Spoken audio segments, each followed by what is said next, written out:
Greetings, amazing souls.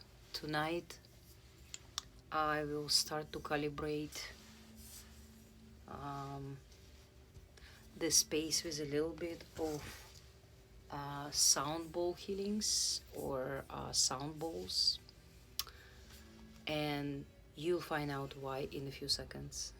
Just buckle yourself.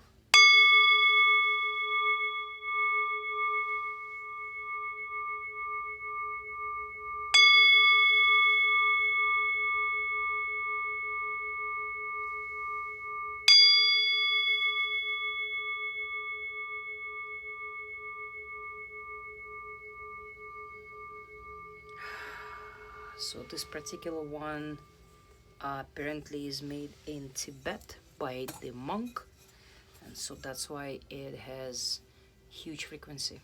The bigger the room, the bigger is the frequency. These are crystal ball, and this is for your, apparently for your root chakra, because it's red.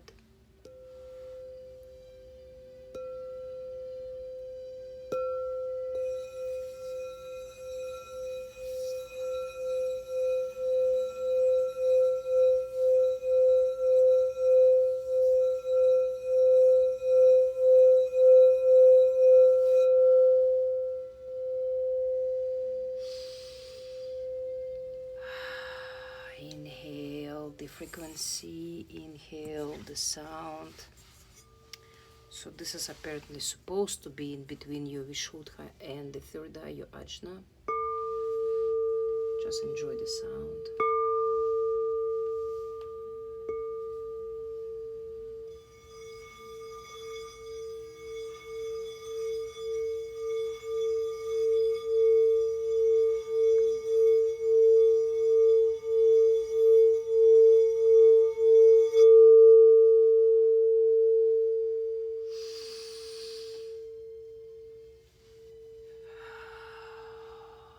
I think you're already feeling superb. And the last two I'm gonna do solfeggio forks. One is 512C, and the other one is much higher. It's 1024, also C. So I'm gonna do one by one, and then I do them together. So this frequency is not as loud, but it's powerful.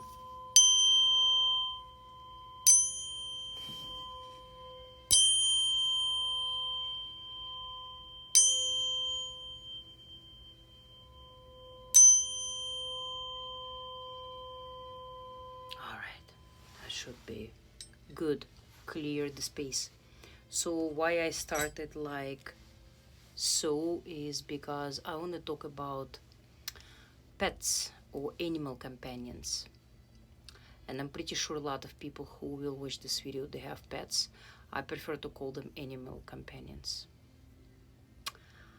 Because it's pets like, oh yeah, I go to the pet store. So it's almost like a toy store. I don't know. For me, pets sounds a little insulting. I prefer, if you really love your animal, call your animal an animal companion.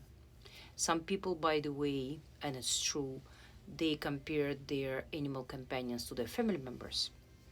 And some people, they say they're family members, which is true because they spend a huge chunk of our life. Some, for example, parrots can live up to 90 years.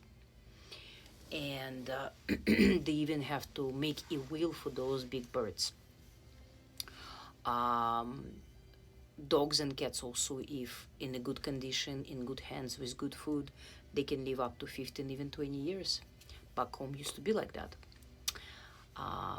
So I always had animals, animal companions. I would bring a stray cat or stray dog or a crow or a pigeon at home when I grew up.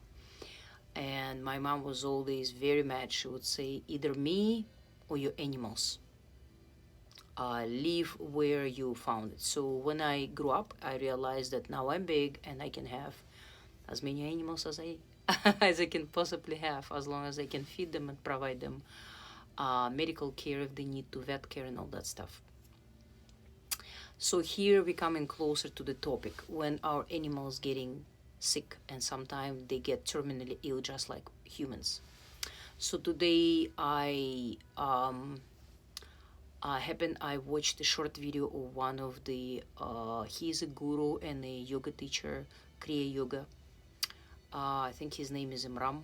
And so that video sparked me to create my video here. So if he sees that, I'm pretty sure he probably speaks English. I'm pretty sure he will probably like what I say, or at least admire. But anyway, so that triggered me to create my own video about that. All my life, I was always so against putting animals down, like euthanasia. And it's a big argument between vets, right, and between pet owners or animal owners, whatever. Because some people say, or my animal, the animal is suffering, the vet would say, right, or the animal doesn't have a quality of life if he on a wheelchair, like the dog on a wheelchair, for example, or bunny cannot hop. For example, I had almost for 2 years bunny that the spinal cord was damaged, and so that bunny could not jump, because bunnies don't walk like dogs or cats. Cats and dogs can have wheelchair. With bunnies is very, very tricky. However, we order one and then the second wheelchair. I still have them as a memory. And that bunny made for a couple of years, which is very rare, because he developed the urinary tract infection, all that stuff, because of the trauma and all that stuff. But anyhow, he died his own death. And I remember when that bunny died, it was early in the morning, and one of my daughter woke up and she started to do CPR, and it was very it was heartbreaking to see how she would blow the air into the blue lips of the bunny, because he probably already died like probably several hours ago. But anyway, never I put any of my animal down. And a few years ago during the COVID, I had the bunny that probably had, I assume it was looked like a cancer, because vets couldn't figure out. So she was basically almost like disintegrating within a year. She did eat, she had a happy life, she was with her partner bunny and everything. But I could not think even close to take her to the vet and euthanize her. In fact, she died on my chest, kissing me, giving me her last kisses, and I had silent tears coming down, because it was I knew it was like her last like hours, whatever, right? So why I'm saying about this right now, because putting animals down is like putting humans down. We all have purpose in this life, and we all have to finish our life in our own way, because we didn't give life to this bunny or to this dog or to this cat. And it doesn't matter, I'm not going to argue.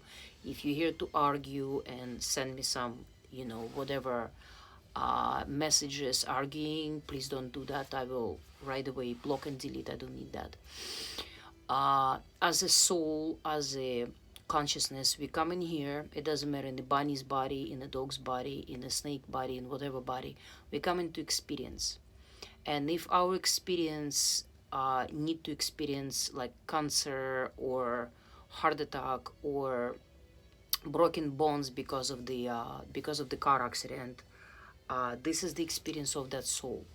And no one, listen to me, no one has right to finish that life before it's gonna fade away by itself, before the consciousness or the soul decide to depart from that body, because there is no life in that body any longer.